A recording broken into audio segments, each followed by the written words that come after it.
So hi all, this is Niran Pawar and today in this video I am going to talk about force between multiple charges। तो पिछले video में हमने देखा था कैसे हम फोर्स फाइंड आउट करते हैं बिटवीन टू चार्जेस, लेकिन इस वीडियो में हम लोग देखने वाले हैं कैसे हम एक सिस्टम ऑफ चार्जेस के लिए किसी भी एक चार्ज पे अप्लाई होने वाला total net force because of a system of charge कैसे कैलकुलेट करेंगे। So watch the video till end you will know it all.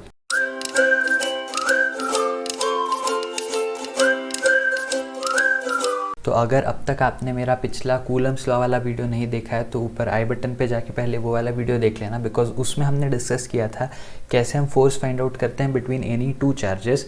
The force could be either attractive or repulsive, that is not the point.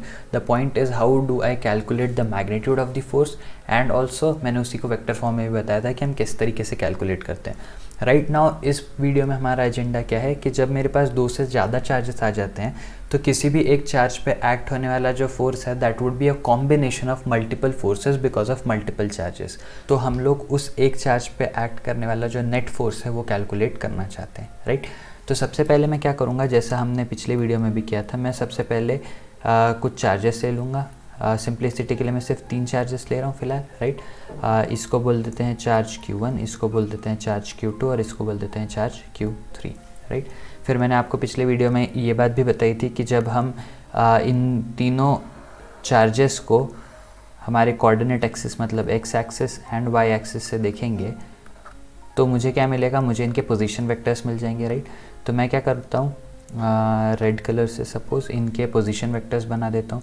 तो जब मैं origin से first charge को देखूँगा तो this will become my position vector R1। सही है, R1 क्या है, position vector of charge Q1 है। उसी तरीके से चार्ज Q2 को जब मैं ओरिजिन से देखूँगा तो ये मेरा एक नया वेक्टर बनेगा which will be known as R2 and this is the position vector of charge Q2। उसी तरीके से जब मैं ओरिजिन से थर्ड चार्ज को देखूँगा तो this will become the position vector R3। सही है, तो मुझे 3 चार्जेस के 3 पोजीशन वेक्टर्स मिल गए। अब मैं क्या करता हूँ, मैं चार्ज 1 जो है Q1 उसके ऊपर मैं टोटल फोर्स कितना एक्ट हो रहा होगा ये फाइंड आउट करने का ट्राई करता हूँ। तो सबसे पहले Q1 के ऊपर 2 फोर्सेस एक्ट करेंगे। राइट, क्यों, क्योंकि Q1 के अलावा there are 2 other charges that is Q2 and Q3। दोनों अपना अपना फोर्स उस पर अप्लाई करेंगे। राइट, तो Q2 कितना फोर्स एक्सर्ट करेगा Q1 के ऊपर, अगर मैं देखूँ तो ये एक स्ट्रेट लाइन जो है ये मेरा वेक्टर बन जाएगा R1 2। राइट, और इसी डायरेक्शन में फोर्स जो एक्सर्ट होगा that would B F12। Right, मैंने आपको नोटेशन पिछले वीडियो में बताया था, the force acting on charge Q1 by charge Q2 would be written as F12, और उसी डायरेक्शन में जो मेरा एक R वेक्टर बनेगा उन दोनों के बीच में, उन दोनों को ज्वाइन करने वाला, दैट वुड बी R12। ठीक है, और R12 को अगर मैं फाइंड आउट करना चाहता हूँ तो मैं कैसे करूँगा, that would B R1 minus R2। ठीक है, तो ये मैं सब पिछले वीडियो में कवर कर चुका हूँ, वापस से सारी चीज़ें रिपीट नहीं करूँगा। तो आगे बढ़ते हैं और देखते हैं चार्ज Q3 की वजह से Q1 पे कितना फोर्स आएगा। तो यहाँ पर जो वेक्टर बनेगा that would be again R13। Right, और ये किस डायरेक्शन में होगा, उसी डायरेक्शन में विच will B force F13, force acting on charge 1 because of charge 3। ठीक है, तो चार्ज जो Q1 है उसके ऊपर Q2 और Q3 इन दोनों की वजह से 2 फोर्सेस एक्ट हो रहे हैं, पहला F12 और दूसरा F13। ठीक है, इन दोनों की वैल्यू कितनी होगी, तो जैसे हमने पिछले वीडियो में वापस से देख रखा है कि जो इक्वेशन है फॉर कूलम्स लॉ वो कैसे लिखा जा सकता है, F12 can be written as what, it can be written as 1/4 pi epsilon naught, that would be Q1 into Q2 divided by R12 vector के मैग्नीट्यूड का स्क्वायर इंटू R12 का cap. सही है, तो ये क्या हो गया, ये हो गया मेरा फोर्स F12।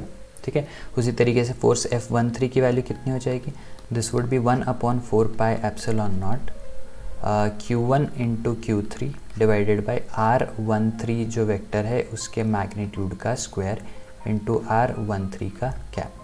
सही है, तो ये 2 इक्वेशन कहाँ से लिखे सर, कैसे आई ये इक्वेशन, तो अगेन मैं ये आपको ऑलरेडी बता चुका हूँ कि हम वेक्टर फॉर्म में कूलम्स लॉ के इक्वेशन को किस तरीके से लिखते हैं, और उसी तरीके से मैंने F12 और F13 के ये 2 इक्वेशंस लिख लिए। तो चार्ज Q1 पे एक्ट करने वाला नेट फोर्स कितना होगा, it would be simply the vector sum of these 2 forces. Right, क्योंकि उसके ऊपर सिर्फ यही 2 फोर्सेस एक्ट कर रहे हैं, तो जो मेरा टोटल नेट फोर्स आने वाला है that would be the sum of these 2 forces. Right, तो मैं नेक्स्ट पेज पे बढ़ता हूँ आगे और लिखता हूँ F1 का इक्वेशन। F1 क्या है, it is the total force acting on charge Q1। कैसे लिख सकता हूँ मैं इसको, I can write this down as F12 plus F13। सही है। F12 का इक्वेशन क्या था, 1/4 पाई एप्सिलॉन नॉट, ये था Q1 Q2 upon R12 vector के मैग्नीट्यूड का स्क्वायर इंटू R12 का cap plus 1/4 pi epsilon not Q1 into Q3 divided by R13 vector के मैग्नीट्यूड का स्क्वायर इंटू R13 का कैप। सही है। तो मेरा जो F1 टोटल आ जाएगा फाइनली वो कैसा दिखेगा, 1/4 पाई एप्सिलॉन नॉट जो है इसको मैं कॉमन निकाल सकता हूँ। This will become Q1 Q2 upon R12 के मैग्नीट्यूड का स्क्वायर इंटू R12 का cap plus Q1 Q3 divided by R13 के मैग्नीट्यूड का स्क्वायर इंटू R13 का कैप। सही है। तो ये मेरा क्या हो गया, ये मेरा नेट फोर्स हो गया जो चार्ज Q1 के ऊपर एक्ट कर रहा होगा। यहाँ पर तो मैंने सिंप्लिसिटी के लिए सिर्फ 3 चार्जेस लिए और इसीलिए एक चार्ज के ऊपर जब मैं फोर्स कैलकुलेट कर रहा था तो that was because of the other 2 charges. उसी तरीके से अगर उस खुद चार्ज के अलावा अगर there are n other charges जिसकी वजह से मैं सेम कैलकुलेशन करना चाहता हूँ तो what I will do is मैं लिख सकता हूँ in that case F1 would be 1/4 pi epsilon not. सही है।